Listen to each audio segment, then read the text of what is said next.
누가복음 22장. 유월절이라고도 하는 무교절이 다가왔습니다. 대제사장들과 율법학자들은 어떻게 하면 예수님을 죽일까 궁리를 하였습니다. 이는 그들이 사람들을 두려워하였기 때문입니다. 사탄이 12제자 중 하나인 가룟이라고 하는 유다에게로 들어갔습니다. 유다가 대제사장과 성전 수비대장에게 가서 예수님을 그들에게 어떻게 넘겨줄지를 의논하였습니다. 그들은 기뻐하면서 유다에게 돈을 주겠다고 약속했습니다. 유다도 찬성하고 사람들이 없을 때에 예수님을 그들에게 넘겨줄 적당한 기회를 찾았습니다. 유월절 양을 희생제물로 바치는 무교절이 되었습니다. 예수님께서 베드로와 요한을 보내면서 말씀하셨습니다. 가서 우리가 먹을 수 있도록 유월절을 준비하여라. 이들이 예수님께 물었습니다. 어디에 준비하길 원하십니까? 예수님께서 제자들에게 말씀하셨습니다. 보아라, 도시에 들어가면 물 항아리를 가지고 가는 사람을 만날 것이다. 그를 따라 그가 들어가는 집으로 들어가거라. 그리고 집 주인에게 말하여라.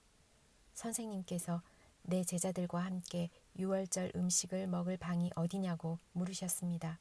그러면 그 사람이 위층에 있는 정돈된 큰 방을 보여줄 것이다. 거기서 유월절을 준비하여라. 베드로와 요한이 가보니 모든 것이 예수님께서 말씀하신 그대로였습니다. 그들은 그곳에서 유월절을 준비하였습니다. 때가 되어 예수님께서 식사 자리에 앉으셨습니다. 그리고 제자들도 예수님과 함께 앉았습니다.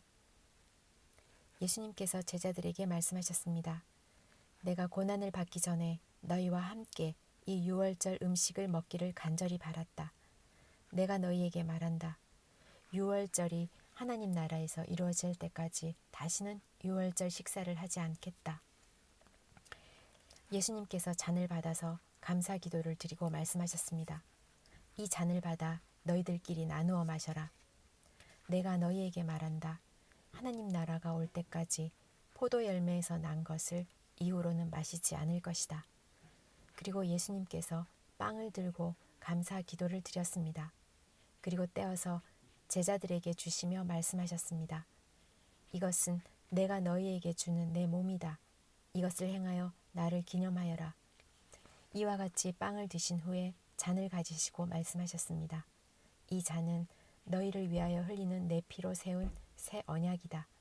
보아라, 나를 넘겨줄 사람의 손이 나와 함께 식탁 위에 있다. 인자는 정해져 있는 대로 갈 것이나 인자를 넘기는 그 사람에게는 화가 있다. 제자들이 자기들 중에 누가 이런 일을 하겠는가 하고 서로 묻기 시작하였습니다. 제자들 사이에 누가 가장 큰 사람으로 여김을 받을 것인가를 놓고 서로 말다툼이 일어났습니다. 예수님께서 그들에게 말씀하셨습니다. 이방인들의 왕은 백성들 위해서 왕 노릇한다. 그리고 권력을 가진 사람들은 백성들에게 은인으로 불린다. 그러나 너희가 그래서는 안 된다. 너희 중에 가장 큰 사람은 가장 어린 사람처럼 되어야 하고 지도자는 종처럼 되어야 한다. 식사 자리에 앉아 있는 사람과 그를 시중 드는 사람 가운데 누가 더 큰 사람이냐? 식사 자리에 앉아 있는 사람이 아니냐? 그러나 나는 섬기는 사람으로 너희 가운데 있다. 너희는 내가 시험을 당할 때 나와 함께 있었다. 내 아버지께서 내게 나라를 주신 것처럼 나도 너희에게 주려고 한다. 너희는 내 나라에서 먹고 마실 것이며 왕자에 앉아 이스라엘의 12지파를 심판할 것이다. 시몬아, 시몬아, 사탄이 너를 마치 밀가 부르듯 하는 것을 허락해달라고 요청한다. 그러나 나는 너가 믿음이 꺾이지 않도록 기도하였다. 너가 돌아온 후에 너의 형제들을 굳게 하여라. 베드로가 예수님께 말했습니다. 주님, 주님과 함께라면 감옥에 갈 수도 있고 죽을 준비도 되어 있습니다. 예수님께서 말씀하셨습니다. 내가 너에게 말한다. 오늘 닭이 울기 전에 너가 3번씩이나 나를 모른다고 부인할 것이다. 예수님께서 제자들에게 말씀하셨습니다. 지갑이나 가방이나 신발이 없이 내가 너희를 보냈을 때 너희에게 부족한 것이 있었느냐? 그들이 대답했습니다. 아닙니다. 없었습니다. 예수님께서 제자들에게 말씀하셨습니다. 그러나 지금은 지갑이 있는 자는 지갑을 챙기라. 가방도 그렇게 하여라. 칼이 없으면 옷을 팔아서라도 사라. 내가 너희에게 말한다. 그는 마치 범죄자처럼 취급당했다고 쓰여진 말씀이 내게서 반드시 이루어져야 한다. 내게 대하여 쓰여진 것이 이제 이루어지고 있다. 제자들이 말했습니다. 보십시오, 주님. 여기에 칼 2개가 있습니다. 예수님께서 그것이면 충분하다라고 말씀하셨습니다. 예수님께서 예루살렘 밖으로 나가셔서 늘 하시던 대로 올리브산으로 가셨습니다. 제자들도 예수님을 뒤따라갔습니다. 그곳에 이르러서 예수님께서 제자들에게 말씀하셨습니다. 시험에 들지 않게 기도하여라. 그리고 제자들을 떠나 돌을 던져 닿을 만한 곳에 가셔서 무릎을 꿇고 기도하셨습니다. 아버지, 만일 아버지의 뜻이라면 제게서 이 잔을 없애주십시오. 그러나 제 뜻대로 되게 하지 마시고 아버지의 뜻대로 이루어지게 하십시오. 그러자 하늘로부터 천사가 나타나 예수님께 힘을 북돋워 주었습니다. 예수님께서 고통스러워하시며 더 간절히 기도하셨습니다. 땀이 마치 핏방울처럼 땅에 떨어졌습니다. 예수님께서 기도하기를 마치시고 일어나 제자들에게 가셨습니다. 그리고 제자들이 슬픔에 지쳐 잠들어 있는 모습을 보셨습니다. 예수님은 그들에게 말씀하셨습니다. 왜 잠을 자고 있느냐? 일어나라. 그리고 시험에 들지 않게 기도하여라. 예수님께서 말씀하고 계실 때 사람들이 몰려왔습니다. 12제자 가운데 하나이며 유다라고 불리는 사람이 사람들을 이끌고 왔습니다. 그리고 예수님께 입맞추려고 가까이 다가왔습니다. 그러나 예수님께서 유다에게 말씀하셨습니다. 유다야, 입맞춤으로 인자를 넘기느냐? 예수님 곁에 있던 사람들이 돌아가는 상황을 보고 예수님께 말했습니다. 주님, 이 칼로 이들을 칠까요? 그들 가운데 한 사람이 대제사장의 종의 오른쪽 귀를 칼로 베었습니다. 예수님께서 말씀하셨습니다. 그만두어라. 그리고 그 종의 귀를 만져 고쳐주셨습니다. 예수님께서 체포하려고 온 대제사장과 성전 수비대와 장로들에게 말씀하셨습니다.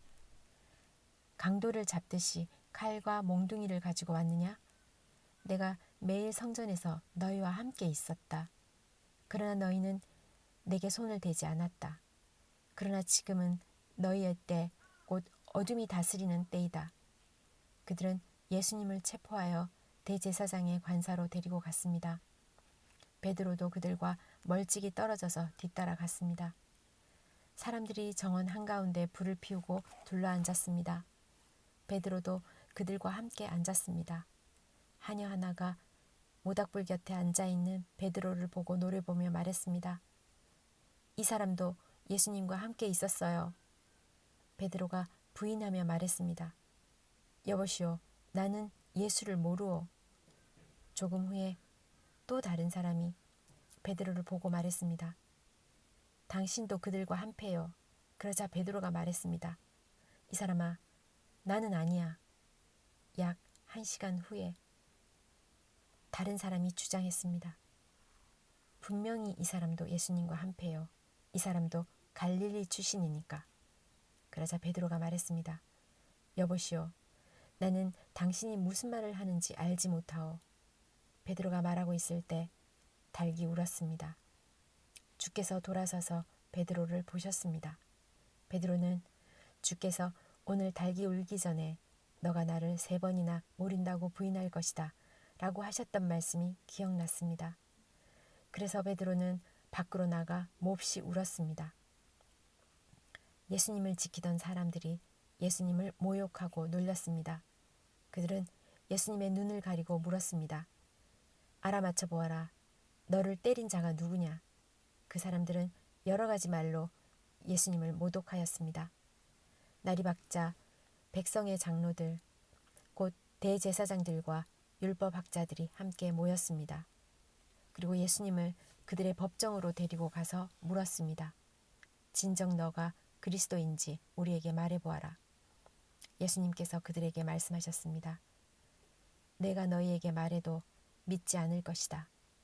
또한 내가 물어도 너희가 대답하지 않을 것이다. 그러나 이제부터 인자가 전능하신 하나님의 오른쪽에 앉게 될 것이다. 그들이 모두 물었습니다. 그러면 당신이 하나님의 아들이요? 예수님께서 그들에게 대답하셨습니다. 내가 그렇다고 너희가 말했다. 그들이 말했습니다. 우리에게 무슨 증거가 더 필요하겠는가? 우리가 직접 이 사람의 입에서 나오는 소리를 들었다.